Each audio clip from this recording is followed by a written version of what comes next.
From the days of Lieutenant Cook and the Declaration of Terra Nullius that essentially declared the land of no people, a declaration that denied our sovereignty, laws, culture and basic humanity, there was a clear violation of the thoroughly ratified British Code of Law of the time and set the stage for 2 centuries of dehumanisation. I'm a descendant of the Gumbunja mob of Nambucca Heads. I'm also a speaker for the Nurrunjeri, Narunga and Ghana mobs of South Australia.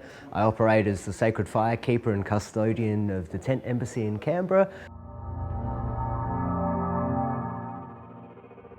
Australia has one of the highest levels of media ownership concentration in the world. It's the home and birthplace of Rupert Murdoch. He inherited his first paper in my home city of Adelaide, a paper called The Advertiser, still published today, widely considered a tabloid piece of trash, yet is Adelaide's only mass-published local paper. All of our Indigenous-based publications have basically been driven into the ground by legal lawsuits against mining corporations whose activities they've been exposing.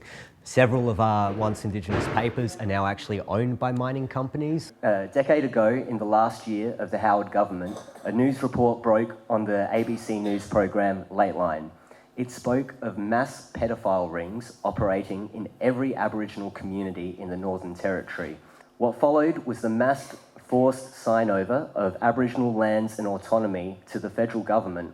Within a month of the first story being broken, it was discovered that the anonymous whistleblower was in fact the personal assistant of the then Indigenous Affairs Minister and had never spent a single night in any of the communities he had claimed to. What was once considered barren wastes and the only land no one cared enough to give the Aborigines even the most basic ineffectual levels of land tenure were now considered vast reservoirs of mineral wealth for a new oligarchy of mining magnates who had themselves inherited their wealth through Aboriginal dispossession and slavery. The intervention continues to this day, but it has more recently moved into Western Australia and South Australia.